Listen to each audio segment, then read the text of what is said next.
And could you tell me a little bit about the history of the costume shop here at Wilson? Oh, wow. And That's fun to tell you about.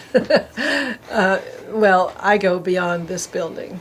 I was way back in the beginning when this all began. When we first came here, there was an English person teaching English who was just putting on plays. There had been a director, a woman, Susan Schock, her name was, who had done some pretty decent things, a lot of Shakespeare and some things, but she had left to go to another school where she felt she was more needed, Barbara Scotia. It was a school for African American girls, being by the Presbyterian Church. Anyway, that's where she went. We lost her. So here was little Jenny Lewis trying to put on plays, and she knew nothing about theater. David Hempelman, this wonderful man from New Zealand, came to teach English. And he had a wonderful background in Shakespeare. Brilliant director. I mean, just absolutely one of those people who could do it all. Loved theater. So with him, this was the whole decade of the 60s. We built this theater from pretty much nothing. It was in the old Williams building, which was a log building where everything happened. The auditorium, the theater, the chapel, everything happened in that little building. It wasn't so little, but it housed everybody in the community. All the faculty and all the students fit in for everything, and everybody came to everything in those days. Anyway, that's where the theater began. We had tin can lights. We had dimmers where you had to move it with your whole body. They were so heavy, to dim the light. He was very inventive, too. He could build things, and he was a very talented man. And it was fun working with him because, I was making costumes out of drapes, pulling drapes down and making costumes. And we had a little tiny storeroom where there were some left over from Susan Schock's days, but not a lot, So I was designing and making things from scratch. Just every show had to be done that way. But we did a wonderful bunch of plays. We did everybody. We did Tennessee Williams and lots of Shakespeare and all the wonderful, 50s, 60s playwrights. Everything that was on Broadway right after we were doing it, and Arthur Miller. We did everything. It was just wonderful. And I did a lot of the casting and choosing of plays and things with him, so we worked together pretty much on everything, and I designed sets, and so it was a real collaborative effort. But then he left. He didn't get tenure, which was terrible, but that was another story. But anyway, he left, and then somebody came who didn't really believe much in costumes, so I sort of bowed out of things and started doing festivals. And we had a woman who came, and I did one play with her, The Country Wife. It was a restoration comedy, huge costume affair. It was great fun, but she was a little bit strange lady who was very difficult to work with. So I felt I didn't need this. And that's when I was doing festivals. So we were doing two-week-long festivals every year, which we worked on pretty much the whole year, campus-wide community things. Did 16 of them over into the 70s and 80s. The last one was when Ben Holden retired. But anyway, they were on all different themes. Everything we did was a different theme. The theater was going along until this building was built. Okay, now we're in 78, and Rick Homan, the director, she was fired actually, and then Rick Homan came in and started using this building and found out that I was a costume person and had studied and all of that, and he decided that that I should work again on costumes. So he asked me if I would do Two Gentlemen of Verona. He was doing that play here, so that was the first play I did here, and I had a budget. First time, budget to work with, made everything, designed the whole show from scratch and made it all. And then I was on the payroll, suddenly, very, very modestly, but I was. And then, I've been here ever since. You know, many directors, I think I've worked with maybe 18, 20 directors, different ones. That is outside of the student directors. That's just professional ones. And yeah, maybe almost 200 plays, maybe. I don't know how many, lots. Lots of plays. And that's how we built. When I came to this building, there was nothing here. There were few little, maybe, things from the Williams building left over, but they threw most of that away. And there was one sewing machine and one spool of thread. So what you see is my fault. Anyway, we tend, you know, really from the start, we design and build every show. In the beginning, there wasn't anything to pull, so we had to do it. Every character, everybody had to be costumed. And we did it with very little budget. Usually I would go, back in the 70s and 80s, the mills were still going pretty strong in North Carolina, especially Inca. It was a huge mill. And they gave their experimental fabrics away to schools, people that needed them. And I used to go there literally with trucks. And I'd come home with bolts of fabrics, enough. One festival, actually, we made, it must have been 80 banners that brought the ceiling down to head height for a Beaux-Arts ball in DeVries. So, you know, we had I'm still using that fabric for costumes that we made those banners just for that one. But I used all that fabric in the chapel too. I used to make banners there. And then, of course, all the costume, and all the fabrics were different in all different colors. And I had a nice woman there who knew me, and she'd call me when she had a good supply ready. You never knew what you would find when you rolled out a banner, because, or a bolt of fabric, because, you know, they would do cigarette burns and do all kinds of little tests on them. So, but you could always cut around it if you had that much material to waste, you know, so it was great. And just amazing that we could have that much. So it cost nothing, you know, absolutely nothing. Just time and energy to go and get it. And the directors here have been wonderful. When Graham came, it was great because we had him for 30 years, almost 30 years. And it was a real consistency then. Before that, people would leave, and there were quite a few unusual people that I won't go into. But, you know, directors are all different. But Graham was very innovative, very creative, and so much fun to work with because you never knew what you're going to do next. And he challenged us. And then when we got Dawn, before Dawn, we had TDs that would come for 1 year. You know, somebody who could build sets and didn't know the building. And it was a disaster because this building has lots of problems, as you've probably discovered. But but when Don came, Don could do everything. And at first he didn't work full time, but then very soon he did because we needed him so badly. And he had all the skills we needed. So it's been great. It's been so great to have Don. You just have no idea how important he is to this program, to this place. You know, I think we'd fold if it weren't for Don. Mm-hmm. Yeah, and he keeps it together, and he knows how to do everything, how to repair, how to build, how to do it all. I'm rambling on much too much, and that's probably you don't need all this. It's great to have this much because then I can really get a really full feel for what it was. Yeah. Well, it's a good history. I really should write it all down. I started to do that, you know, to write the history of the theater, but I knew too much, and when I started writing it, I thought, I can't write about that. You know, I just can't do that.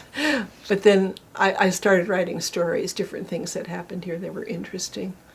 And but it's not really the whole history. Mm-hmm. But that's pretty much what the history of this place has been. So what's your favorite show that you've ever costumed here? People always ask me that, you know, and there are a lot of them that come to mind for various reasons. I always go back to the Hamlet we did, which was so unusual for several reasons. Hamlet was a woman. We cast her. She was mannish looking, but she was a very good actress, very good. And we knew that she could do the part brilliantly. But before she, I guess it was during dress rehearsals, she broke her ankle and couldn't walk, had to sit. And at that time, we had a really good dance program going, and there was this one young male dancer who we thought if she sat in a chair and said the lines, maybe the dancer could do the action behind her. And that's what we did, and it worked. And Graham couldn't decide where to place Hamlet, how to do it visually. Mm-hmm. So we came up with all different ideas. We didn't want to set it in any one particular era, but we wanted it to look like it was back then, and Danish maybe. But so anyway, we came up with this kind of a simplified idea of Gothic clothing. And Don had the idea that maybe he could build a runway across the auditorium, across the seats, mm-hmm. which we did. I did the whole court, Gertrude and everybody in white. Very large costumes with fur, mm-hmm. white fur, and big headdresses and things. And they came in, they entered over the audience on this runway with little white lights on the side and made their grand entrance onto the stage that way. All these brilliantly white things. And then everybody in the Hamlet around Hamlet were dark and grays and muted colors. So it was all that kind of thing. But it was kind of spectacular and different. So I always come back to that one when people ask me. But mm-hmm. we had a wonderful Brigadoon. It was just so exciting. Actually, audience members were bribing us to get in, literally, because we had a really good review that came out before the play mm-hmm. opened, that somebody had seen a dress rehearsal. And and of course, when you do Brigadoon, mm-hmm. the Scottish people come from the hills, literally. They really do. All you have to do to get an audience around here is to do Brigadoon. If we did it again, same thing would happen. We had them standing in the aisles, sitting in the aisles. If the fire marshal had ever come, we would have been arrested. We had so many people packed in. We couldn't get another person in, and they were still bribing us to get in. That's how exciting it was. And it was so exciting because the music was great. The whole choir was in it. It was a huge choir at that time, and they were all in it. So it was a gigantic, you can imagine all those plaids. Mm-hmm. Well, it was a humongous amount of work, but we had very good singers. Just happened, that we had voices that were marvelous, and the production was just extraordinary. Very exciting production. Oh, and there was a little romance going on between the leading man and the leading lady, which made it all the more fun. But, that was good. But, I have a lot of favorite plays, like Our Town. I've done that several times. I love that play. That's my favorite all-time play, and I've done it different ways. On stage, proscenium, all different ways. I think we did it 3 or 4 times. And Into the Woods, I loved Into the Woods. We did that twice, 8 years apart. We did The Crucible twice. The person who was John Proctor in The Crucible in the Williams Building in '69 came back in the '80s and directed it, which was a wonderful thing. It's up there on the walls of The Crucible, mm-hmm. which is another great play. It's a wonderful play that speaks to every age. It was supposed to be, it's about Salem and the witches, but it was McCarthy and the McCarthy mm-hmm. witch hunt, and it speaks to every age because there's always something like that going on in the world where people are being falsely accused. So I love that play too. There's so many. I don't know. There are dozens more. Some of them you love more than others. Mm-hmm. There are a few disasters. Always. Yeah, there are always a few disasters. I'm sure you know that, Annie. This one's going to be a lot of fun. I hope so. I know. We have Sunday rehearsal. I mean, not you Sunday, do? Saturday. The only day we have off is Friday. Really? Yeah. Oh. Yeah. Oh. It's going to be. It's so fast. Yeah. This one is so fast. Yeah. But, okay, so Okay. Is that it? just about. Is there anything about Bev that we should know about you? About me? Yeah, you. Well, only that I've been here longer than anybody in the place, in the college. Yeah, it's been a great place to work, really. I grew up in the New York area, and I thought I would be there forever. You know, I loved New York because it was my home. You know, I lived right outside the city, and my sister was in the theater. She was a dancer and a Roxyette, and so I kind of lived, when I was 10 years old, I lived at the stage door, got to meet all the celebrities and big bands and, you know, everything. It was just a great place to grow up. She made our life very exciting. And then when it became my time, I was in school. I was still in school, and I was looking for a job, and I, you know, just by chance, we had an exhibit at the Time, Life, and Fortune building, and somebody gave me a list of people to see for a summer job, and I pounded the pavements with my portfolio, and by some lucky thing, I ended up working at Bergdorf Goodman doing the French collection when it was imported every year. So it was before I graduated, so I had to go back and finish. Then after I graduated, I came back to Bergdorf's again and worked there longer. It was a wonderful place to work. It was not like any other place in New York, and I designed windows and I did other things too. But you know, I've always worked in the arts in some form or another. In school, I specialized in costume and studied hard. But you know, I've gone away from that too. I've done a lot of buildings and design for every different kind of design there is, probably. And I draw too, but yeah. What else?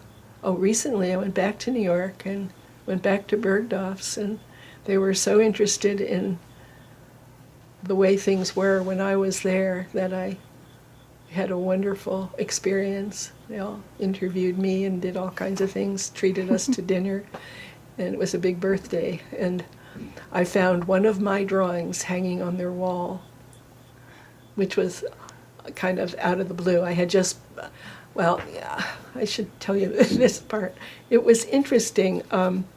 I found out, you know, we had done all these drawings at Bergdorf's. Everything that they ever designed and sold there had been rendered and illustrated, and I was one of those who did the illustrations.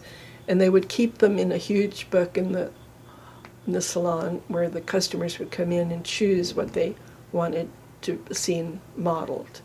And so I thought, all those years of drawings, what did they do with them? Because they stopped it in the late 60s. They didn't have custom-made clothes anymore. And I thought, what in the world, where did they go? And so I read an article about the Costume Institute at the Metropolitan Museum, which was where I started. I met Aline Bernstein at the Costume Institute, and she was the one who sent me to Bergdorf's. But anyway, I wrote to them and I said, where are all those drawings? And they said, they're here in 750 boxes. Would you like to come and help us go through them? Because I was trying to find my drawings. You know, I thought, I did so many, you know, and where did they go? We never signed them or anything, and the only person who could identify them would be me. So what happened next? Of course, I didn't go up to help them, but they were going through, this was over a period of many years. They finally did get through them, and they started putting them in other places for safekeeping, like the Fashion Institute of Technology, FIT, and there were a lot there. My daughters finally discovered that we could go there and go through some of the boxes because they were all categorized by designers, and if I could go through some of those boxes, maybe I could find it. To make a long story short, we did go there, and I found 70 of my drawings, and And that was wonderful. And that was before we went to Bergdorf. So we had a picture of one of these Schiaparelli dress that was on the wall representing that decade of the. So, you know, that was just a little icing on the cake from all that many years later. So that was a really nice experience. Follow up from my former life. But I'm so glad I didn't stay in New York, because when I left it, I was really ready to leave. And it was a little bit too much money and image for what I wanted my life to be.